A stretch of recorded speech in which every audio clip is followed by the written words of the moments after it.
MariaaGloriaa is an inspirational beauty YouTuber. That's how I would describe her after speaking with her for this interview. Gloriaa's YouTube channel has been around since 2013 and she's amassed nearly 500,000 subscribers. But one of the things that we talked about, which I found to be so inspirational, and I know you will too, is how she needed to shift and change in order to really be able to sustain this YouTube channel long term. She's been on the platform for quite some time and she's gone through a lot of highs and a lot of lows, and she's been able to weather the storm of the negative things that YouTube can bring with grace and positivity. I know that you're going to be so inspired after listening to this interview. She said something in this interview that I've never heard before that truly inspired me and that I know will be helping me with my motivation and inspiration in the future. Hello, my name is Erika Vieira. I'm a YouTube strategist and coach, having helped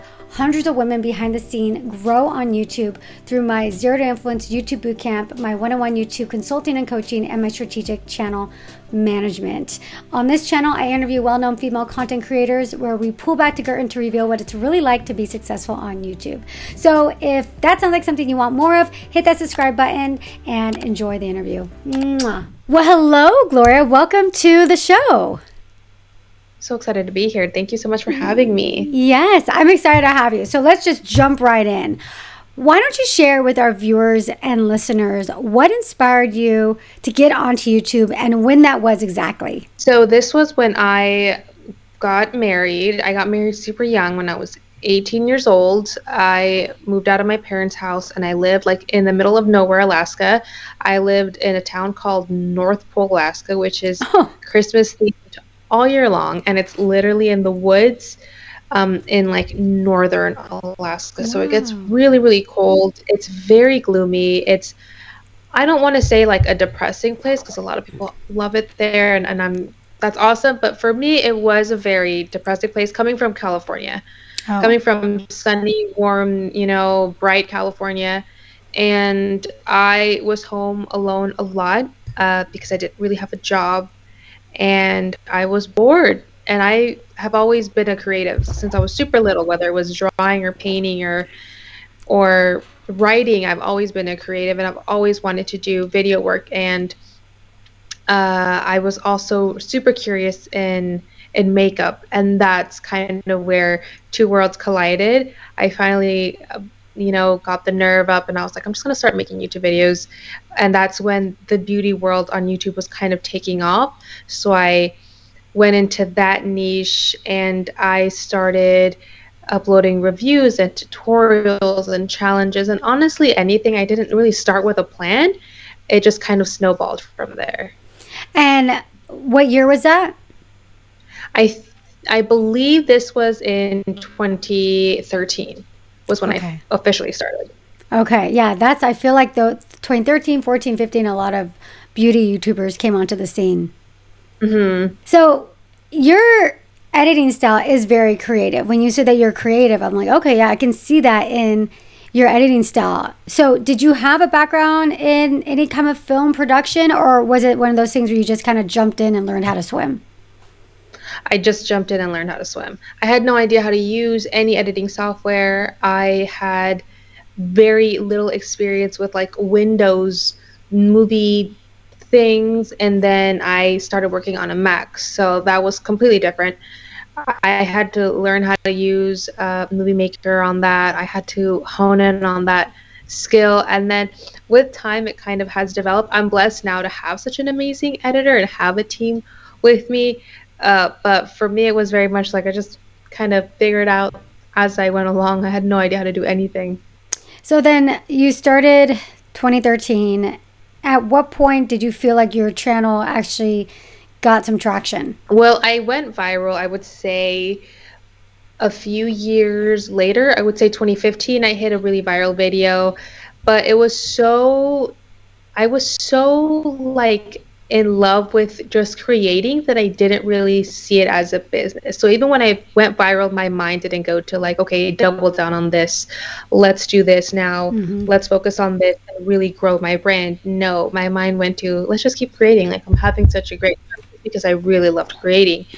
And I hit another stride, I would say, in 2018, 2017. And at that point, I was like, okay, I'm ready to stop working any other job.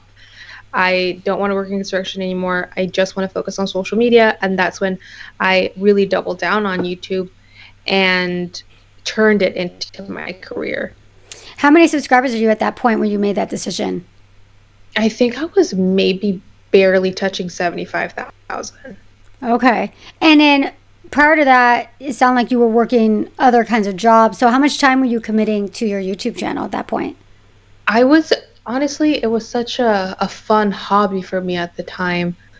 I was maybe filming once or twice a week if I got lucky, if I had time. I worked as a waitress. I had a job in sales at a beauty boutique. I worked in construction. And once I worked in construction, that's when I had almost no time to film because I was juggling YouTube, that job, and I was a mom at the time. I had my daughter, who at the time was like 4 years old, so she was super little and always me. So it was almost impossible to find time. Yeah. I have a 4-year-old right now, so I know. Yeah, they're fun. It's a fun age. Yeah. So then what changed for you when you decided to give it your all? Was there anything that happened specifically? Was it just that the time it was hard to juggle it all? What changed in your mind? I just realized that I really valued being at home and I really just wanted to work for myself. I was done working for other people. I was done being afraid and thinking that YouTube was just going to be a hobby, because I think that's what it was mentally. I just had this block that told me, like, it's just a hobby. Like, you're not going to be like this big gigantic YouTuber. That's not going to happen for you. Just enjoy it for what it is. You know, it helps you with the bills here and there, because at that point I was getting paid, but I wasn't getting paid like nearly enough to live off of.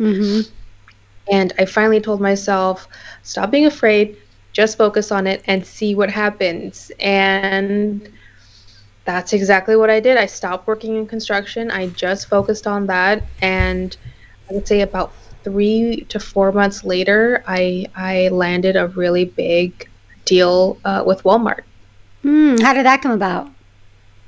I have no idea to this day. I asked the director on set. I was like, "Hey, how'd you guys find me? Like, how did I come about?"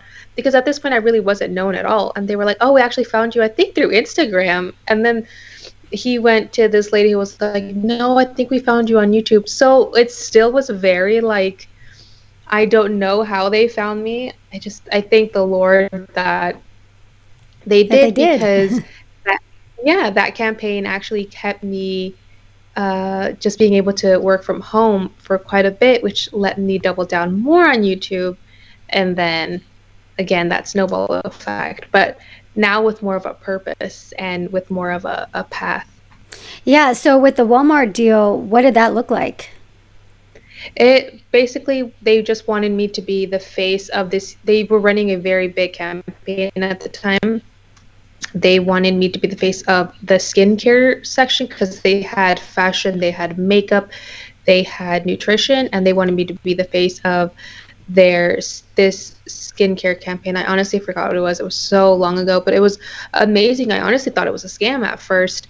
And they made me sign an NDA before I could see any campaign details. They asked me to join in on a meeting, and where they interviewed me, and then they were like, "Well, do you want to fly out?" And I was like, "Absolutely." And they flew me out. They put me up. I flew out to Miami, actually. Oh, wow. And it was still one of the best experiences I've ever had in my life. I was on set all day. I had to do a small video shoot and then do like static photos. It was awesome. That's so cool. So how long did you work with Walmart? This campaign lasted, I believe, like 3 months. It only ran for 3 months, and I was only contracted to post, I think, like once a month. Ah, that's very cool. All right. So it sounds like at that point that kind of all happened for you. Hey, I'm going to make this more of a business. And then the Walmart thing happened. And so what was your kind of routine like? Because it sounded like you were used to kind of getting the work done in between, your job and taking care of your daughter. What did your routine look like once you were able to dedicate full time to it? At that point, I wouldn't even say double down, I quadrupled down. I started filming every single day and editing every single day and posting every single Oh, day. I wow. would batch content. Yeah, it was a daily thing, which I think helped in some ways, but definitely didn't help in a lot of ways. But it was that's just how my mind went. My mind was like, I was so leisure in the beginning and so passive, when I hit a viral video or when I hit a success. And this time I was like, I'm gonna double down on it as much as I possibly can. So I did the daily thing. I posted a video every single day for years, for like 2 to 3 years, I think. Wow. So you said it helped in some ways and it didn't help in some ways. Can you elaborate on that? Yeah, so I think it helped in overall growth, just because I was getting so much content out there that I was kind of like bombarding people, and a Mm-hmm. lot of people would come to my channel. But because I did it, I batched content, I didn't really niche down. Mm. Very important. I didn't really have like a set plan. And I think that my content came off very lazy and got very lazy because Mm. I was just like, I just got to get content out there. I didn't really worry about engagement because I didn't think people wanted to hear from me. I honestly thought they just want to see the content. They don't care if I talk, they don't care if I comment, they don't care. They just want to see the content. They just want to be entertained. So I didn't even Mm. take engagement into account, which was another thing that I think really hurt me in the beginning. Yeah, that's interesting. What gave you the idea to like just like churn out content left and right? That's what my boyfriend and I were both doing at the time, because at the Mm. time he had also gone viral. And that was our mentality. Like, let's just go with the most extreme thing possible and try to post a video every single day, on top of me being very active on Instagram and at the time Snapchat, and like every platform that I could be on, I tried to be on.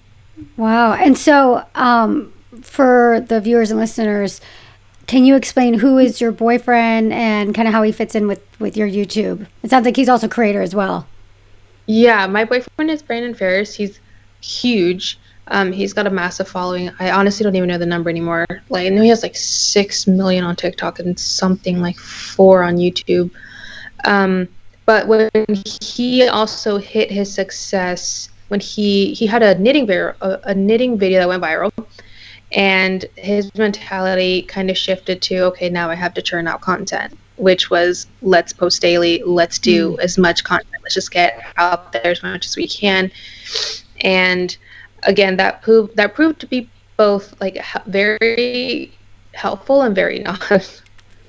Yeah, yeah, yeah. Yeah. And so did you guys meet like through YouTube or did you guys know each other before the whole YouTube thing? We knew each other before. I Mm. actually started my YouTube channel in Alaska, where we met. We both worked at a cafe in Alaska, and we became really good friends. He was also just, you could just tell he was a natural creative. At the time, he wanted to make music, so he was working on like music videos and creating stuff Mm. like that. He was always really funny and would create these short little skits like on Instagram, when Instagram first started video. And that was kind of like our connection, was we Mm-hmm. both wanted to create. Yeah, that's cool. Um, so that's cool that you guys kind of started together and like grew together. Yeah. That's awesome. So hmm it must be nice to have somebody else there that kind of understands this world of like creativity. It is very helpful. He's so smart when it comes to like the business side Mm-hmm. of YouTube and content creation in general. Um, he was actually the one that kind of helped me solidify like a plan and put a plan in place to actually make like turning just content into like money. Yeah. So what was that plan for you? Can you share with the listeners? In the beginning, it was, let's just make content, like double down and make content as much as possible and daily. Mm. And then we refined it because we went through a really bad stage of burnout, and I just realized that I was growing in the way that I wanted to grow. And I finally decided that you kind of needed to niche down. I didn't want to be the girl that did everything in makeup. I stuck to only doing reviews, which eventually niched down to either reviewing really expensive or really cheap or really trendy, or kind of just the extremes and like the polar opposites, because I just found that that's kind of what worked for me. I got very bored doing tutorials. They're just not where my heart was. And I wanted to kind of stray apart. And at that point too, like, there was a really bad stigma with beauty at the time because of all the Dramageddons that happened. And I kind of wanted to also kind of stay apart from that, which I don't know if that was a good thing or a bad thing, but that was just a decision that I made. Yeah, very cool. So before you say you niched down, you were still beauty though, right? But you're just more like a general beauty. Yeah. Got it. And so for you, you felt that, was it that you were just aligning more with something you were more interested in that category? Yeah, I found that people really came to me when it came to reviews more because they trusted my opinion, because I'm very, very, very honest on my channel. And the women that were coming to me, they weren't necessarily wanting to learn how to do their makeup. They just wanted to know if their dollar was going to go far, or if they shouldn't even spend the dollar at all to begin with. So that kind of brought up a message in me where I was like, okay, well, I'm going to start spending my money so you don't have to, which is something I say in every video. Mm-hmm. And another thing that really started coming through in my comments were, you're just so confident, you can make anything work. And one of the things that I talked about, like in my lives on Instagram, which also kind of bled through on YouTube, is that I am actually a very confident person, and I do pride myself on taking my mental health very, very seriously, and setting boundaries and working on building my confidence up every single day. And that also led into YouTube, where I wanted to start inspiring women and teaching them that that just because I'm doing it and you see these pretty lights and stuff, that's not what it takes. And it doesn't even take the makeup, really. The makeup is a tool, the makeup is fun, the makeup is an accessory, but becoming the woman of your dreams really comes from inside. And once you are there, it's not just a one and done. You still got to practice it daily. And the way I help women achieve it is by talking about the fun stuff, but also the ugly, which kind of leads into the extremes again on my channel.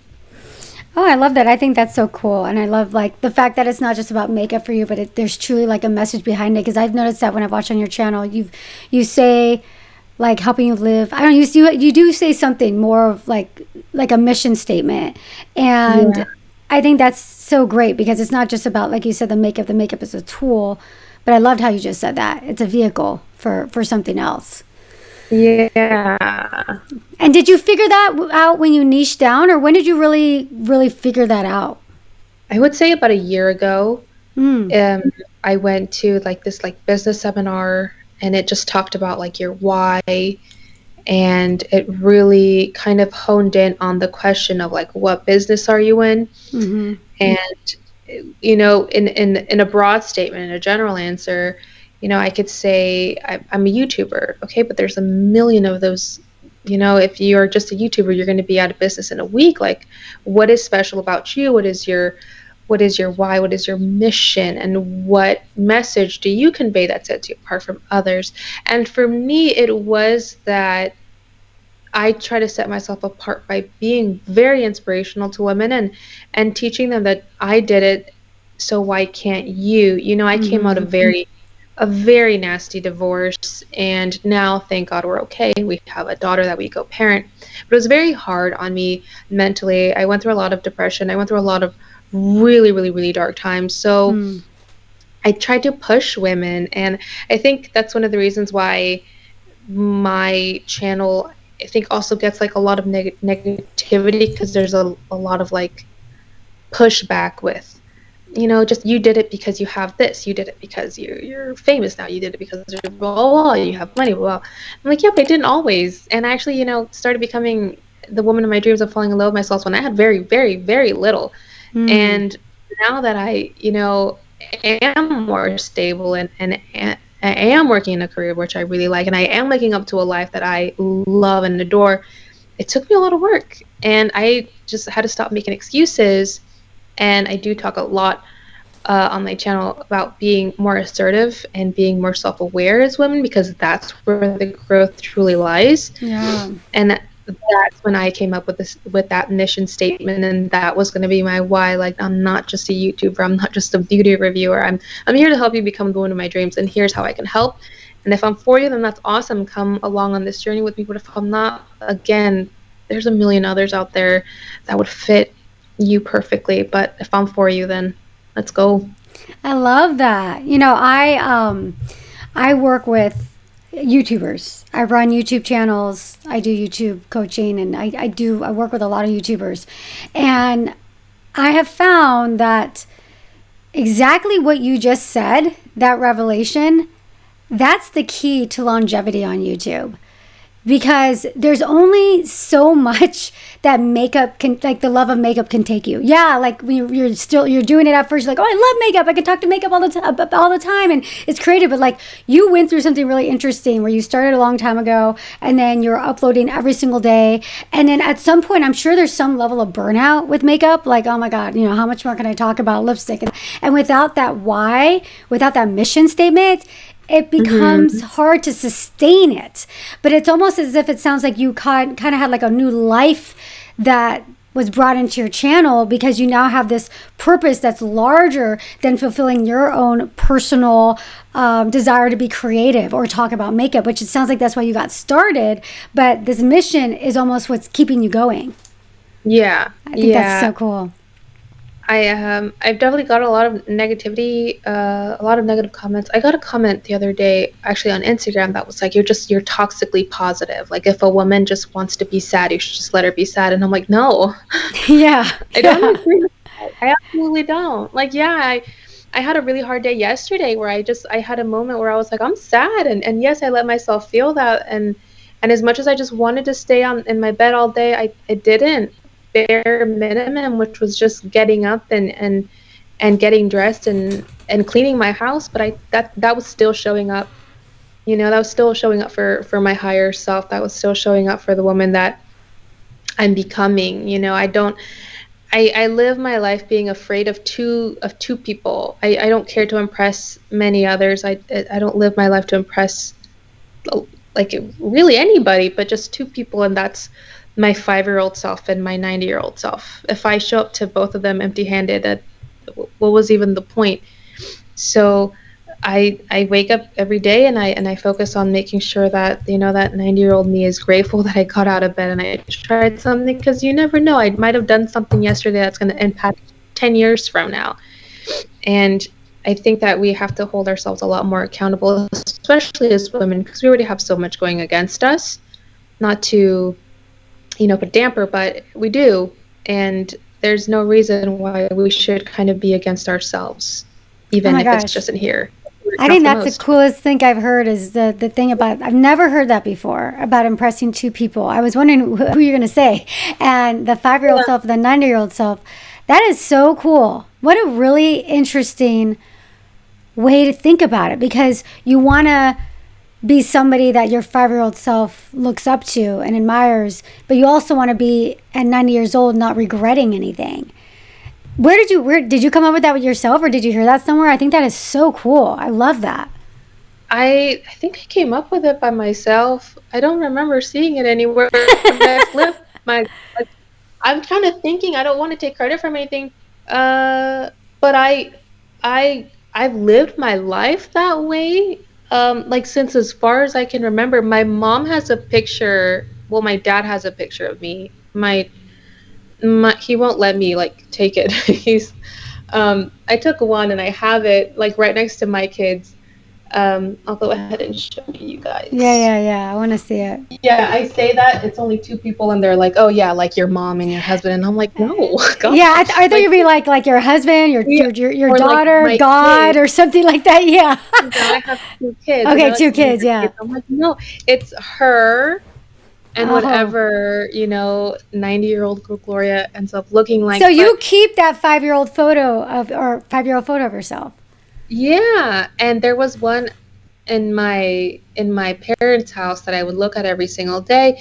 And I remember my grandpa being like, and my grandpa was so sure of himself. Like my grandpa was like, I can tell you right now, like almost to a fault. Like he could be like, your cousin, he's not gonna do anything with your life. But you were born with something special. So I don't know if he just kind of like in a way like put a curse on me and made me have to like in my mind really become something special, or he really did see something. I'm Hmm. not really sure there, I but guess it doesn't matter I either way, and that's so interesting because it like giving that yeah, confidence to a child is so huge. Yeah. it was an unbreakable confidence that even to this day, even on my hardest days, you can't convince me that I'm not going to be successful. Like you Hmm. just can't. Like you can't. And so I would look at my baby picture even when I was 9 years old, and I would be like, yeah, she was born with something special, so I gotta do something, like because every my grandpa said so, so now I have to. But Oh, now I'm like, no, I said so. Like I want to, and I want to show up to 90-year-old me and look back at 5-year-old me and make sure I gave them everything they ever wanted. And that's my whole motivation in life. And yeah, that might be a little selfish, but it's what I got. I like that. I like that a lot. And all right, so that's really cool. I love that. So then now with your channel, where do you see it going as kind of a future, your future self? Where do you want it to go? I wanted to inspire. I wanted to move the right people. I honestly think that I'm waking up every day and I'm not I'm just so grateful that I'm not talking to myself and that I am actually inspiring women to be their best selves and live their best life. And I just want them to know that it is crazy what they deserve. And I don't care, what other, I had the a really good blessing or curse put on me as a kid, but I don't know other people's lives. I don't know what really negative cursing was put on them, and I want them to break out of that as much as they can and to live their best lives. Do I think I'm going to stay on YouTube forever? Honestly, no. I don't think I was, born to be a YouTuber, but I know I was born to create. And I have a calling towards writing. I have a calling towards film. But right now, I really enjoy creating and I really enjoy what I'm doing. And it's something that keeps me at home with my kids. And it's something that when I look back at 5-year-old me, and if she asked me like, oh, like what do you do when you're 28 years old? Mija, I take pictures and I post videos for a living, and you would not believe how fun it is. And I could just see her like smiling up at me and being like, that's so cool, like that's so exciting. So you just create for a living. I'm like, yeah, so keep drawing those pictures and keep playing with your colors because we're gonna be out there. um so that's kind of where I see my future kind of headed.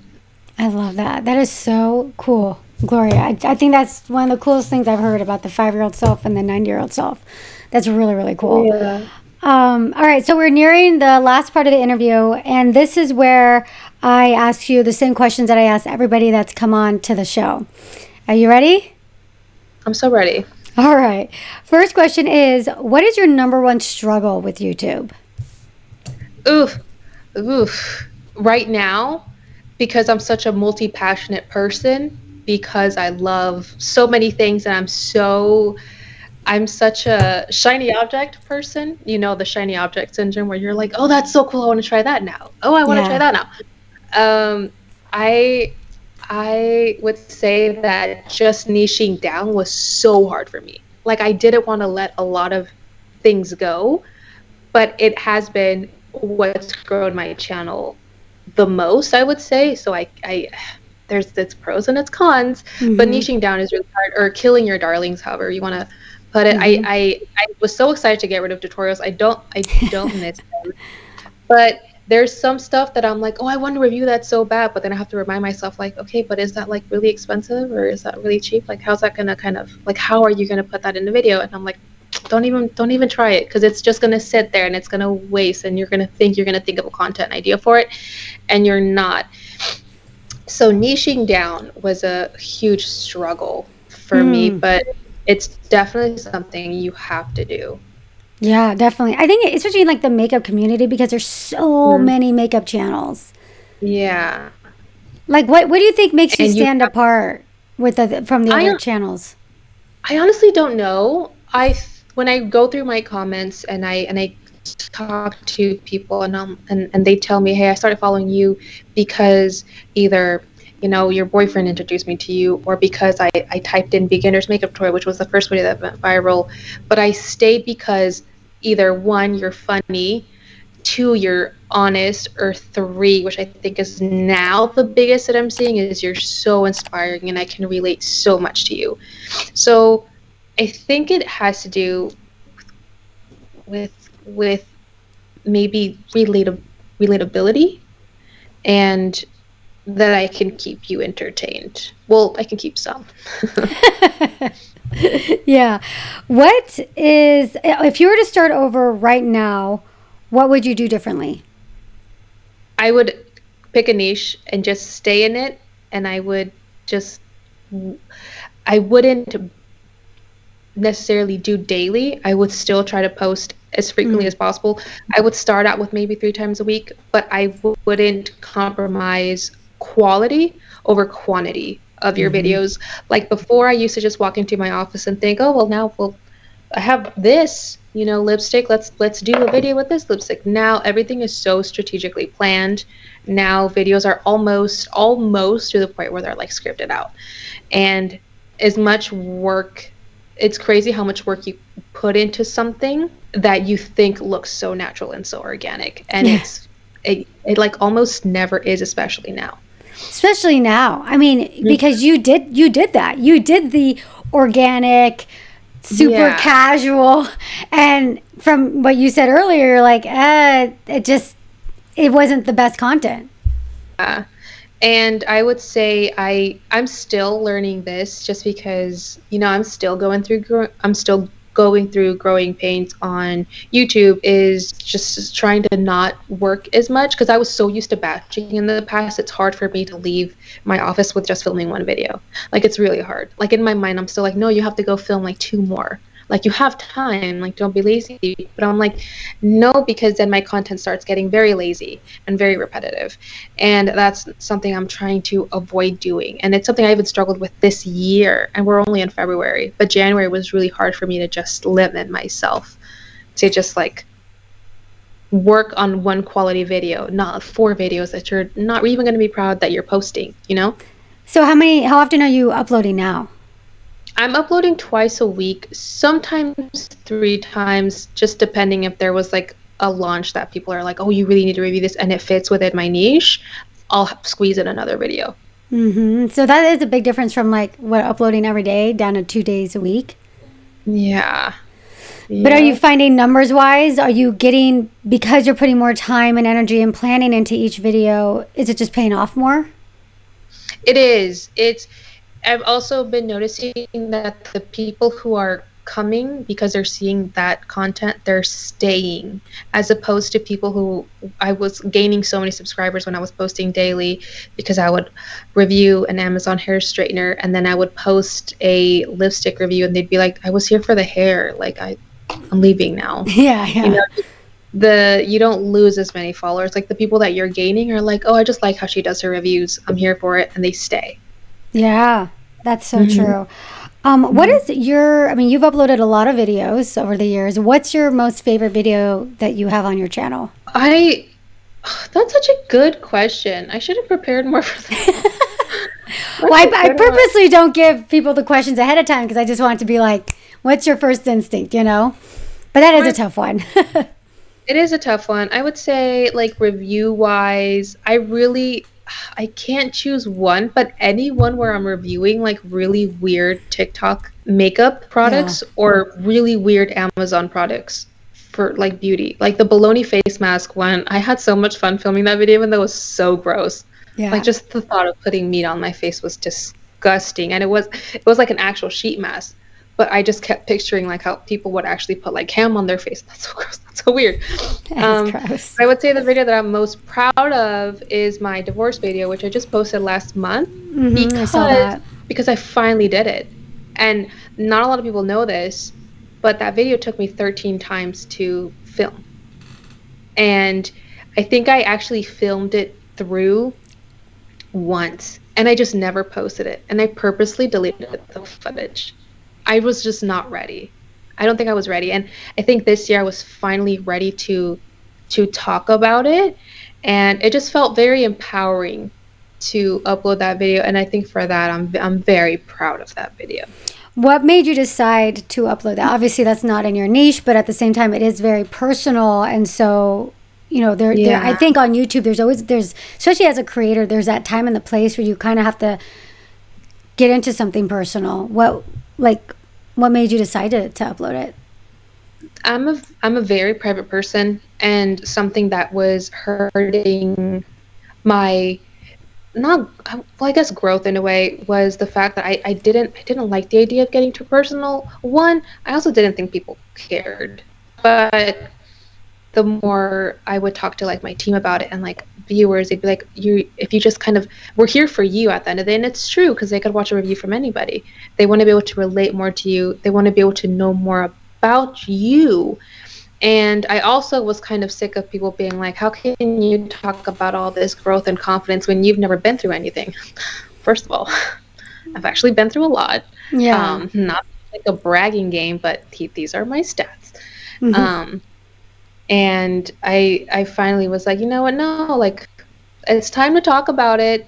And there's no reason, you're not ashamed of your story anymore. You're actually really proud of it. So it just felt like, all in all, it was just the right time to start letting people who watch me kind of a little like enter my life a little bit more.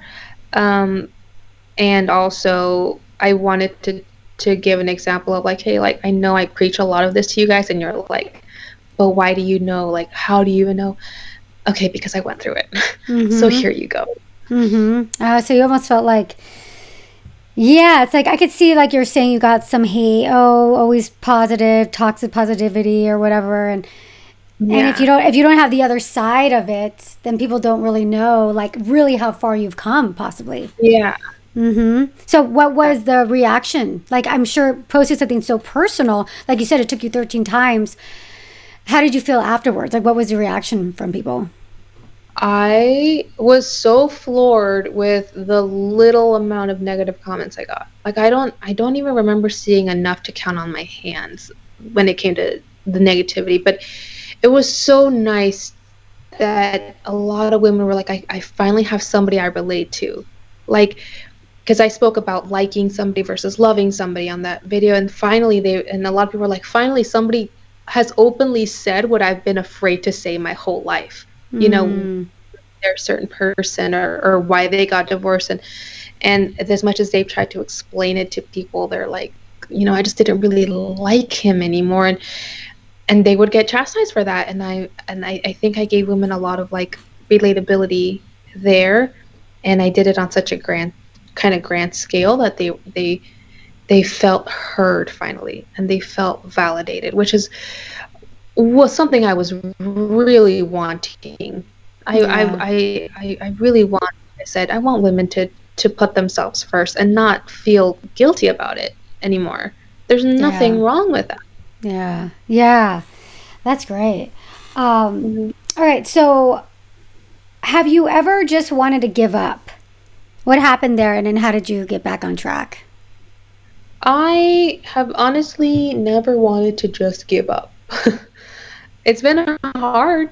There's days where I'm like, I'm just gonna stop posting so much, or I'm just not gonna do this anymore. But I've never allowed myself to quit, because again, there's something in her that's like, no, it's gonna be successful. And the trick is to just not give up, and that's the only trick. If that's all you have to do, then just don't do that one thing. If somebody were to tell you, if somebody were to tell most people you're gonna win $1 billion when you're 50 years old, all you gotta do is just not touch that red button. That's literally what it feels like my whole life. Like, I feel like my grandpa was just like, you're gonna be so successful. Like, you have no idea. You just can't quit. Just don't stop. And so I'm like, okay, then I just want to do that. And again, you cannot convince me. Like, there's not a force on this planet like that can convince me that I'm not gonna be successful. Like, there's just, even on my worst days, like yesterday was one of those days where I was like, I'm gonna go in the shower and I'm just gonna sit in the shower. I cried. I literally cried in the shower for like 20 minutes. I think a lot got overwhelming. I had 2 videos consistently that did not perform well, and I was just like, I'm just gonna go in the shower and I'm just gonna relax in the shower. No, I ended up crying. But this morning I was like, all right, let's go back and do it all over again now, and I've just get back on the horse. Yeah, and that's it. It's a great attitude to have, especially for YouTube, because you kind of touched on something like not every video is going to perform well. In fact, there's probably going to be quite a few that aren't going to perform well. And if you allow that to stop you, then you won't have that next viral video. No, you won't. If I had, I try to look at it from the perspective of like, if Gloria at 20 years old would have quit at all of her videos who maybe got 30 views, like I wouldn't be here. You know, so you just got to keep going, because at some point in my life I'm going to be like, if Gloria, 28 years old, stopped at her videos consistently failing in the month of February, then she wouldn't be here. Again, it's that blessing that I was like, you're going to be successful, and I'm like, okay, and I can't shake it, and I just don't have to. I just won't push that button. That's all. It's so simple. Just don't quit. And I'm like, then I won't quit. Then I'll just find what works. You'll figure it out. I'll figure it out. And that's something that I feel like people think like, oh, you just find your niche and you stick to it and then you're going to consistently be successful. No, people actually get tired of seeing the same old too.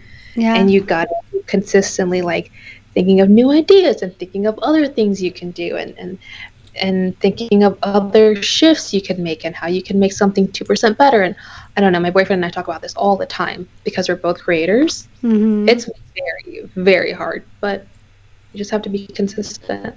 Yeah, it is. It's hard. I mean, with this industry, it's hard. I mean, it definitely is, but there's so many great things from it. Like I said, I work with a lot of creators, and I'm like on the back end and I'm running their channels and all that stuff, and I do YouTube coaching and stuff, and it's like so much of what we talk about are exactly what we're talking about right now, is like the mindset of still going, is like, okay, there's a bad video, well, what can we learn from it? What can we take from it? What happened here? Let's look at the analytics. I mean, that's the great thing about YouTube, is that you have so many analytics. So it's like, let's take a look at it. Empower yourself to educate yourself on the analytics. What can we do this time? Okay, let's test it, right? It's kind of like, it's all feedback, and if you allow that to hold you back, and it also if you allow it to hold you back, and then you bring that mentality into the next video and into the next video, that will hurt you in the long run. But like what you did, you're like, I just went in the shower, I cried, I got it out, but the next day it's like, all right, let's do this. Let's see what we can go do better. And today I came into my office and I literally like scripted out 2 more videos, and I said, well, this has to change now because this didn't work. And I looked at my analytics. I watched a bunch of YouTube videos on thumbnails and a lot of stuff. Like, you just have to figure out what works. And I think at this point it's just too easy. I was telling my boyfriend this because he was going through the same thing, and I was like, right now it's just too easy because the excuses are just too valid. Because if we say, YouTube is hard, it's just oversaturated, everything's getting really competitive because TikTok is now like competing, and now we have new shorts. Yes, all of our excuses are valid. Like, nobody's gonna say like, oh no, that's not true. Nobody's gonna pat us on the hand. Like, nobody's gonna reprimand us because we're honestly saying the truth. But it's too easy to quit.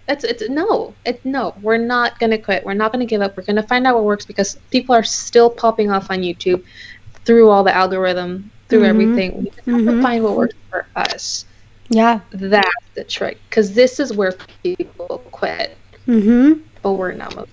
Yeah, especially with you, being in beauty. That's the number one thing that I hear from people all the time. Like, oh, beauty is so saturated. Beauty is so saturated. Yeah, yeah. No, it is. Which means you do have to do exactly what you're doing. Like, you have to be better, do better content. The barrier to entry is it's a little bit higher now. You have to have more skills and know what you're doing. But people are succeeding all day long. I have channels that we're doing amazing on YouTube, and it's in the crazy saturated beauty space or fashion space, right? So I love that. All right. So what is the biggest opportunity you got as a result of your YouTube channel? I would say I can't speak of one just yet because it's still under works. Okay. I would say Walmart was huge, and the fact that I run a business now with my YouTube channel, like that's huge. Like I have employees. Like I actually run a business. Like that to me is still so like, you're running a business. Like if she came up to me and was like, what else are you doing? You're running a whole business. Can you believe that? Like, yeah. You're small, you're tiny, but you're mighty, like you're running a business. Just the fact that I can say that I work for myself and that I have checks that say my name on it. Like that's still such a huge accomplishment for me. And I don't take even those little things, I do not take them for granted. Yeah, very cool. What is your superpower that you think has led to your success on YouTube? Oh, that I'm relentless. I don't give up. Yeah, I love that. And what is your number one piece of advice you would tell somebody who's watching this or listening to you and they just want to start their own YouTube channel? You will be a millionaire if you just don't touch that red button. I'm kidding. My biggest piece of advice is if you are going to start a YouTube channel and you're like, how do I do it? The biggest piece of advice, build tough skin. Just build tough skin. Build tough skin. Know that nobody's going to watch your videos. Know that you're going to get 1,000,001 number 10 videos, but it's going to be so worth it for those number ones. It's going to be so worth it for the people that you touch and that you inspire. It'll be very worth it. And it's like Beyonce said, like, yeah, everybody sees like my 30 Grammys, but nobody sees the 470 nominations I didn't win. Like I've honestly lost way more than I've gained, but I'm still Beyonce because I look at the positive. So look at the positive, build your tough skin, and just know that consistency and an open mindset will get you way, way further than you can imagine. Well, Gloria, I've really enjoyed chatting with you. I love your positivity. There's so many great takeaways. I know that people listening to this, they'll probably be listening to this and be like, all right, I'm going to do this. You're so inspiring. So thank you for that. And for people that aren't familiar with you and your channel, where can they find you? Oh, everywhere at MariaaGloriaa with 2 A's. Awesome. And I will put your links in the description so you guys can go check her out. And Gloria, thank you so much. This was a lot of fun. Thank you. I'm so happy. I'm so happy I could do this. This is awesome. Bye. Bye. I hope you enjoyed that interview and you learned a lot from it. Now, if you have a YouTube channel or considering starting a YouTube channel that you're serious about growing and you want the best of the best when it comes to personalized feedback, advice, and up-to-the-minute YouTube strategy, then consider my Zero to Influence YouTube Bootcamp for Women.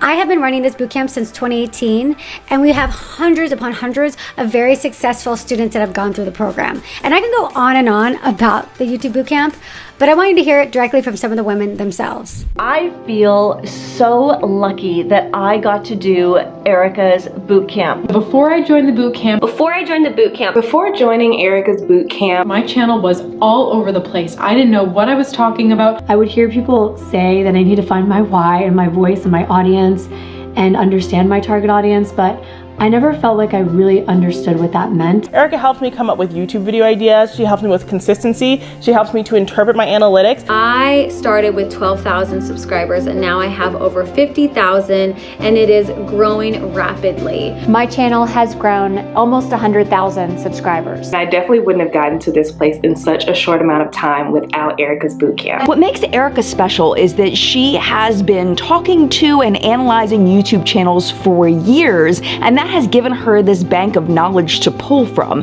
I'm constantly asking her questions about YouTube. I'm asking her advice about my YouTube channel. Taking the Zero to Influence YouTube Bootcamp was one of the best decision I could have ever made for myself, for my channel, for my own personal growth as a human being. I could not be happier. I love that it has reinvigorated me in such a beautiful way. So I am so happy that I've joined. You're crazy not to hire her. Get on it. All right.